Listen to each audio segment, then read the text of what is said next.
Tell me about sort of your process since the brief.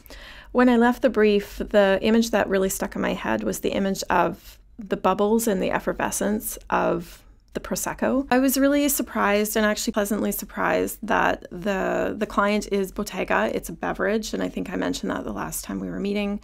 I think it's going to be a lot more exciting to design for than just a building product. So for me, it felt like the storyboard or the narrative is wide open. The key ideas that I left with the brief are that Bottega is very, their sense of history and their sense of craft is very important to the narrative, and the fact that they want to locate in Vancouver.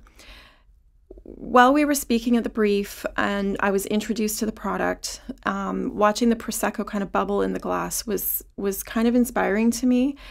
I thought it was very beautiful and very elegant, very delicate. And then when I started thinking about Vancouver, our location, and how we might layer in the narrative of the locale into the design, there's a lot of symbology, I think, here in Vancouver that we can draw from. There's, First Nations is a very strong element, that nature is another one, and also just the multicultural aspect in Vancouver. Cuisine, there's so many different cuisines here.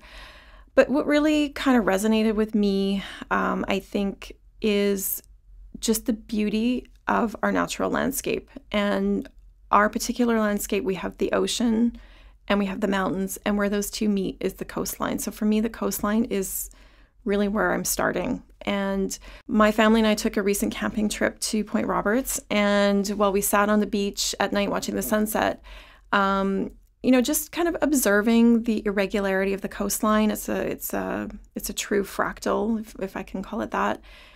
The stones, the sea foam, and all of that really kind of linked me back to the visual of the Prosecco bubbling in the glass.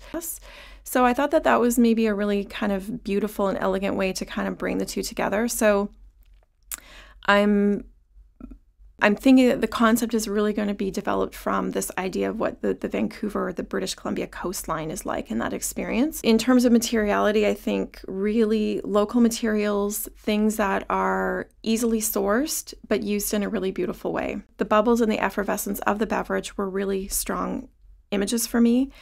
And I was thinking it would be really beautiful to incorporate some kind of sculptural element into the VIP lounge that people can come in and just say, wow, like, isn't that beautiful? It doesn't have to necessarily be a direct translation of what Bottega Prosecco is, but I think somehow finding a relationship between, these local materials and this imagery of the coastline and the bubbling of the Prosecco itself, I think could be a really intriguing experience for the visitors to the VIP lounge.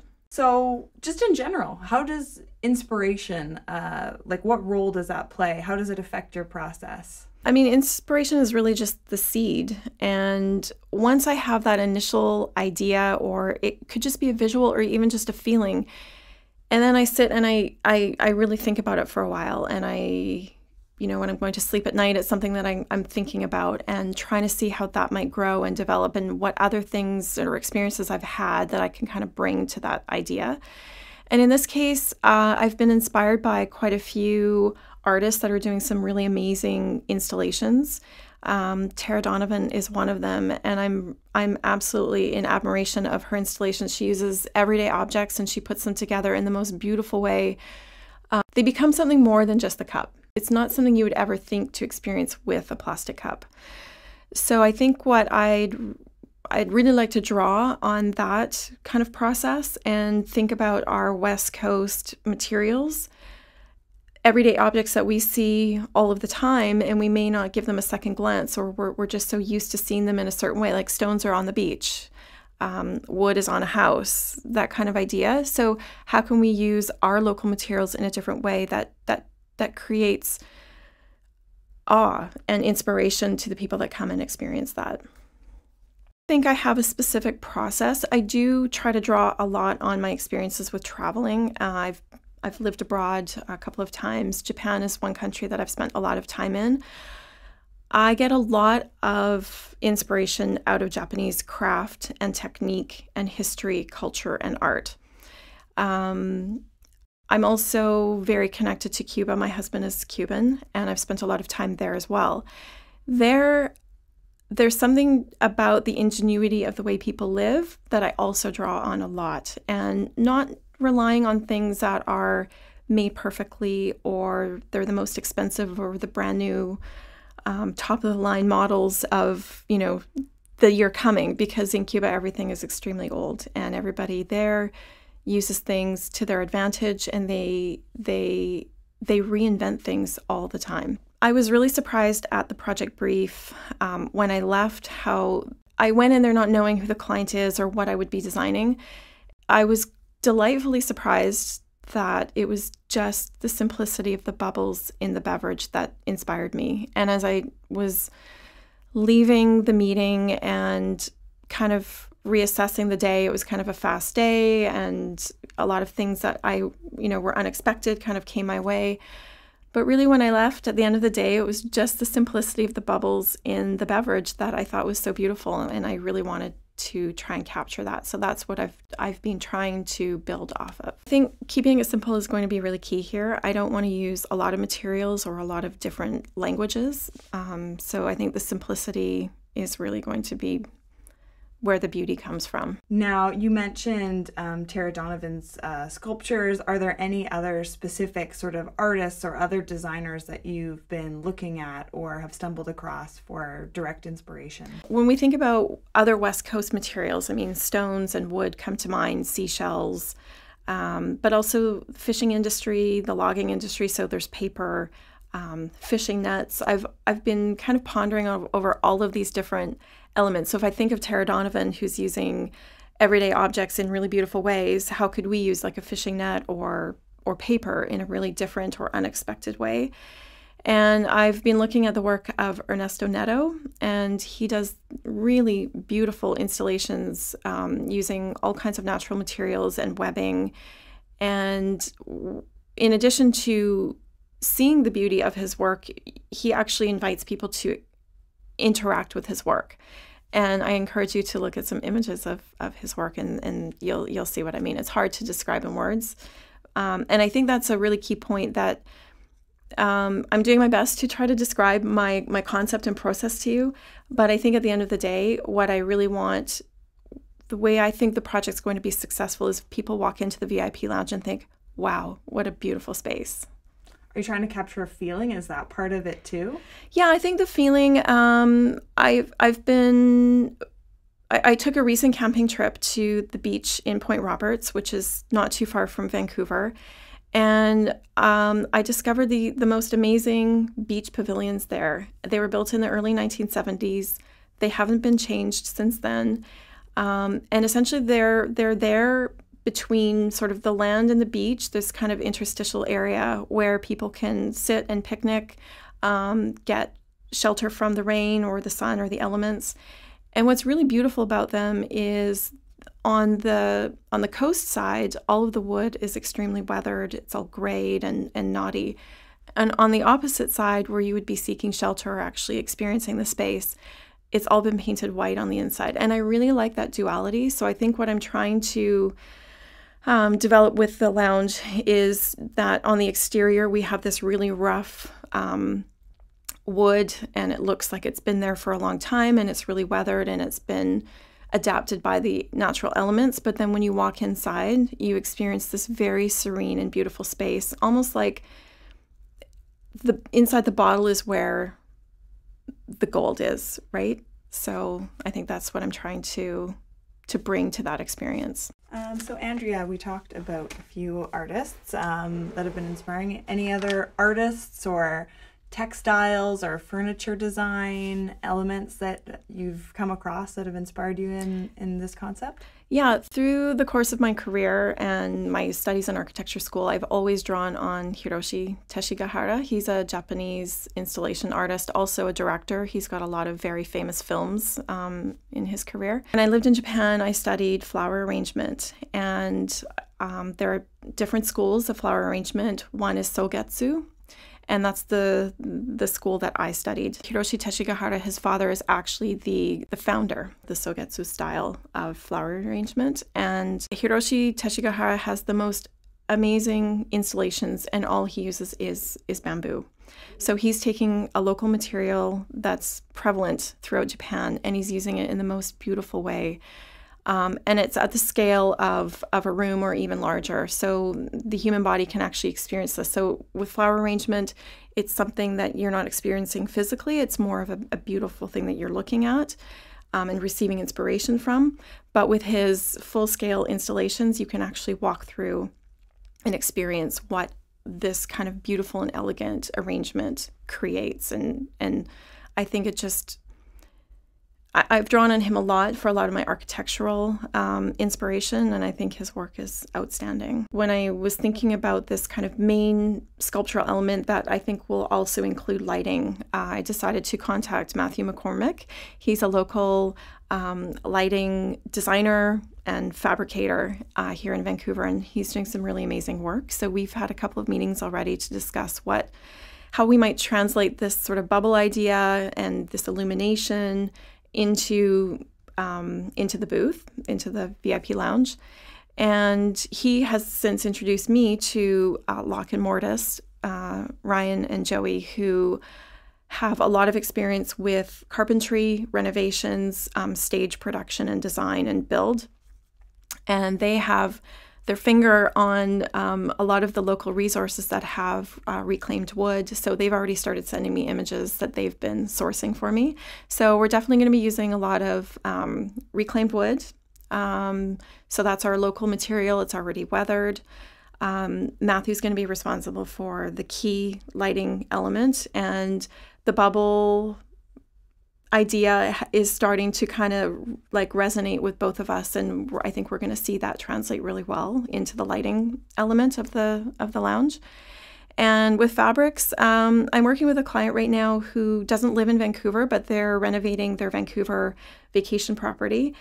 And the brief with them was that when we come to Vancouver, we want to feel like we're in Vancouver. So this is another client who is really invested in our location and our geography. So a lot of our key fabrics and materials have been inspired by Vancouver. So while I was assembling their fabric package today, I thought, some of these could probably be really applicable to the lounge. If we introduce some kind of pattern, I want it to be very subtle and obviously applicable to the concept of the coastline or the bubbles of the beverage. In terms of the patterns, I want to keep it really simple, and obviously it needs to translate well with the concept. So natural materials, West Coast, and obviously the tie-in to the beverage itself. I found one from Zinc Textiles, and it kind of reminds me of pebbles on the beach, but the color and the tonality of the material is very subtle. I really want the interior of the space to be very tranquil, very clean, and very elegant. This one by Pollock, I really like the texture, and actually I love all of the materials and fabrics from Pollock. They draw a lot on nature, which is really important to the concept that I'm trying to develop. And I mean, this one, for example, is called Landscape. I think it's perfect. So there's another fabric by Manuel Canovas, which I think I'd like to draw on. He does very elegant natural textiles, which I think could be a really good kind of baseline fabric, and then we can layer in the other ones with texture or pattern. Has IDS West, has the client been a source of inspiration? Well, since the brief, David and Graham and I have had a meeting. I needed to know a little bit more about the actual details of executing the lounge in the show. So I needed to know things like numbers. How many people are we trying to accommodate in the lounge at any given time? What is the program? How often are we serving? Are we pairing with food? And also just the logistics of actually erecting a temporary structure inside the convention center. So what are my limitations with rigging? What are the electrical load capabilities and stuff like that? Yeah, I need some framework to kind of develop within.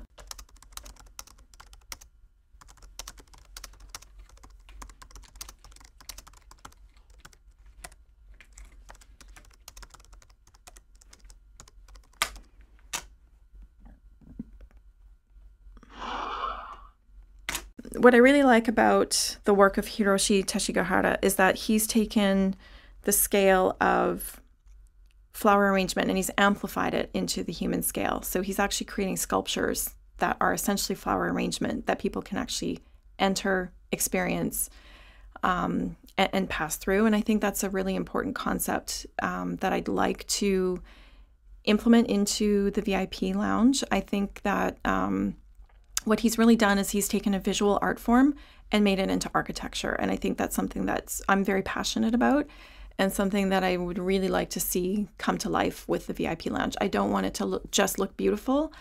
I really want the users that come and interact with it to experience the space and think it's amazing. Project's moving forward, like it's coming at fast and furious. Yeah. What's kind of the next major step for you? What I'm actually working on right now is taking all of my conceptual ideas, the precedents, and trying to develop this into what the physical booth is going to look like. I've started using SketchUp and kind of translating some hand sketches into a 3D model to see what this space actually looks like, specifically so we can start quantifying the materials that we're going to need and trying to attach a budget to the project. So the pitch to the client, I think I'm really prepared. I think the concept is very strong. I think that from what I've seen when I look at the Bottega website, I see a company that's very invested in family. Their facility is very old and very beautiful. The landscape that they're actually living and working on is extremely beautiful and obviously very important to them. And I think that they're really going to connect to this concept that I'm trying to develop for them, is really building on our Vancouver geography and landscape and how important that is to us. And I think both of them can come together in a really beautiful way. Things that are still to come, obviously I still need to have the discussion with the client. I've never met them. The project brief was quite brief to be truthful. So I'm hoping that I'm capturing what it is that they're looking for. If not, that's fine. I think I'll get their input and then, I'll start trying to layer that into the concept that I've already built. At the end of the day, really, I'm just trying to create a beautiful space. And I don't think that, I don't think that's a bad thing. I think that's every client's intention. Obviously, that's the intention of IDS West. They want everybody to come and experience this and have a great time. And I think, I'm still a little bit nervous about the time frame. I'm heading off on a family vacation for 2 weeks.